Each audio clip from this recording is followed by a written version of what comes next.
I am sorry, Ayyappa. நான் உள்ள வந்தா என்னப்பா? ஒரு மதத்தினர் பிற மதத்தினரை இழிவுபடுத்துவதை நிச்சயமாக மாண்புமிகு தமிழக முதல்வர் அவர்கள் அனுமதிக்க மாட்டார்கள்.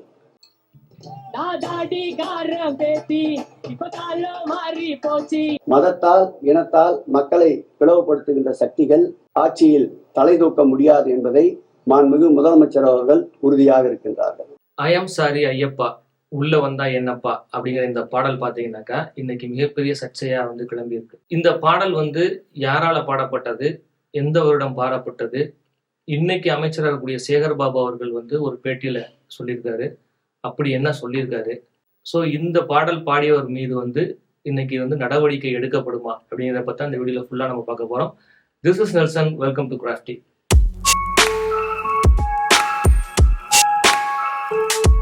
ஸோ அப்படி உண்மையிலே இந்த பாடல்ல இந்த லிரிக்ஸ்ல என்னதான் இருக்கு அப்படின்னு நம்ம கேட்போம். முதல்ல அறநிலைத்துறை அமைச்சர் சேகர் பாபு அவர்கள் வந்து இந்த பாடலை பத்தி என்ன மாதிரியான விஷயங்கள்லாம் பேட்டி கொடுத்திருக்காரு அப்படிங்கிறதையும் நம்ம பார்ப்போம்.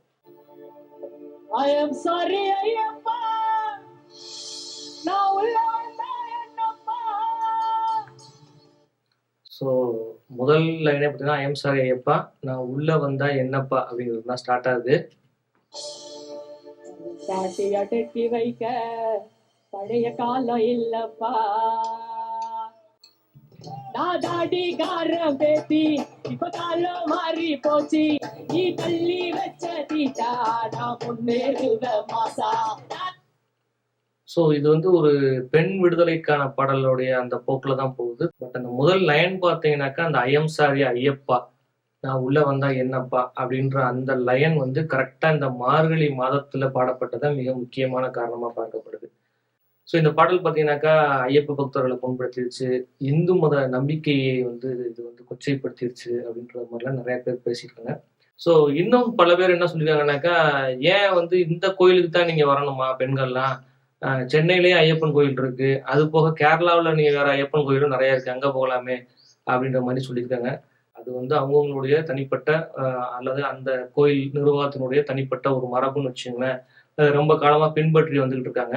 அப்படி இருக்கும்போது இந்த பாடல் தான் இந்த மாதிரி வந்து அவங்க இந்த பக்தர்களை வந்து கொச்சைப்படுத்திருச்சு அப்படிங்கிற மாதிரியான இந்த விஷயங்கள் வந்து இன்னமும் வந்து ஒரு தீர்வு பெறாம தான் போய்கிட்டு இருக்கு. ஸோ இருந்தாலும் இந்த லிரிக்ஸ்ல மற்ற பாகங்கள்லாம் என்ன மாதிரியான விஷயங்களை சொல்லியிருக்கு அப்படிங்கிறத நம்ம பார்ப்போம்.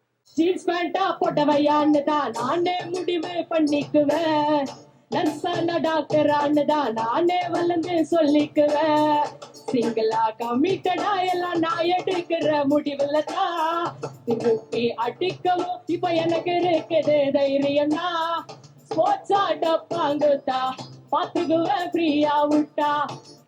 ஸோ இது முழுக்க முழுக்க பார்த்தீங்கன்னா ஒரு பெண் விடுதலைக்கான பாடல் தான். அதாவது ஒரு பெண்ணை வந்து அவங்களுடைய வாழ்க்கைய, அவங்களுடைய எதிர்காலத்தை, அவங்களுடைய கல்வியை, அல்லது அவங்களுடைய சிந்தனைகளை எல்லாமே வந்து அவங்கவுங்க இண்டிவிஜுவலாக அவங்கவுங்க வந்து முடிவு எடுத்துக்கிடுவாங்க. அதை நீ யாரும் முடிவு பண்றதுக்கு அப்படிங்கிற மாதிரியான கேள்விகள் தான் வந்து வைக்கப்படுது இந்த பாடல் ஃபுல்லாமே பார்த்தீங்கன்னாக்கா. புதுசா ஒரு குழப்பம் என்ன நடக்கும், கொடுக்கலன்னா எடுத்துக்க உரிமை, எடுக்கலன்னா எழுதிட்ட கிண்ணமே, அடிப்படிக்கு ஆகாய பக்கத்துல படிச்சு புட்டா எல்லாமே பக்கத்துல, பிறப்பில் என்ன இருக்கு ரகசியம், திறக்கலன்னா கதவை உடைக்கணும், திறக்கலன்னா கதவை உடைக்கணும்.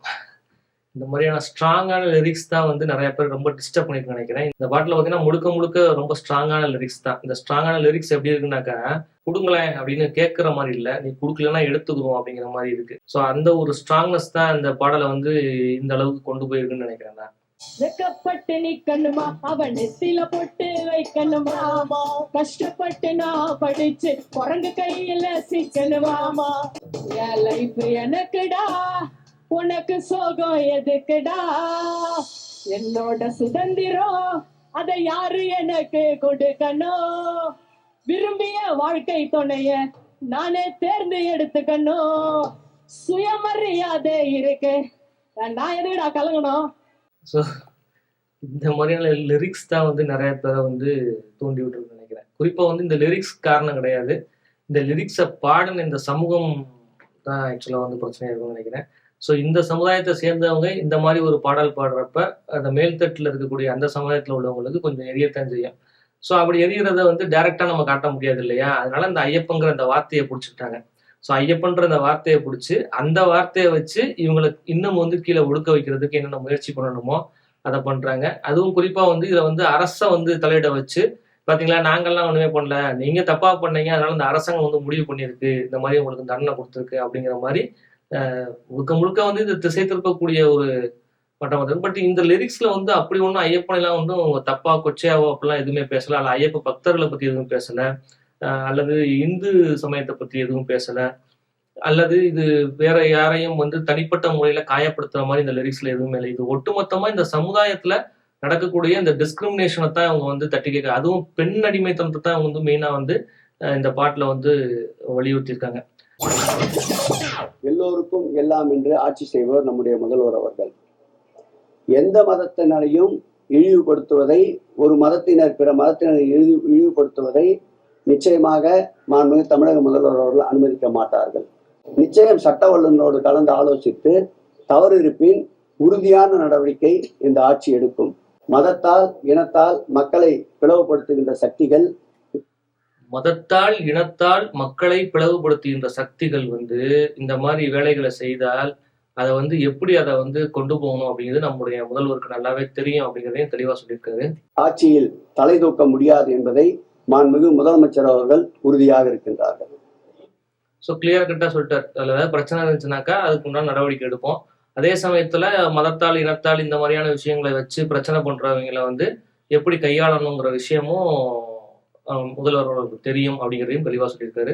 இது வந்து இசைவாணியை கைது செஞ்சுவோம் அப்படிங்கிற கான்செப்ட்ல யாருமே பேசல. முதல்ல இது வந்து முழுக்க முழுக்க வந்து சட்ட வல்லுநர்களோட இதை பத்தி கலந்து உரையாடல் வந்து நடந்ததுக்கு அப்புறமா இதுல ஒருவேளை உண்மையிலே இந்த மாதிரி பிரச்சனை இருக்கா அப்படின்றத தெரிஞ்சுக்கிட்டு இதை பண்ணுவோம் அப்படின்ற மாதிரி சொல்லியிருக்காங்க.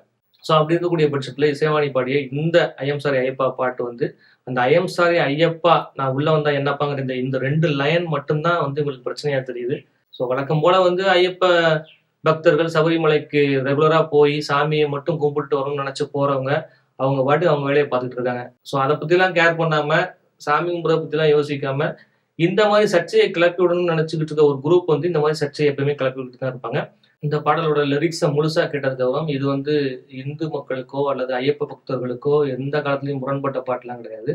இது ஒட்டுமொத்தமான பெண்களுக்கும் உரிமை கேட்கின்ற ஒரு பாடலாத்தான் இருக்கே ஒழிய இதுல வந்து மதமோ அல்லது தனிப்பட்ட ஒரு நபரையோ அல்லது சாதியவோ அல்லது கடவுளையோ இழிவுபடுத்துற மாதிரி எந்த விதமான லிரிக்ஸுமே கிடையாது. ஸோ இதே மாதிரி ஒரு இன்ட்ரெஸ்டிங்கான ஒரு டாபிக் கூட நம்ம அடுத்த ஒரு வீடியோவில் பார்ப்போம்.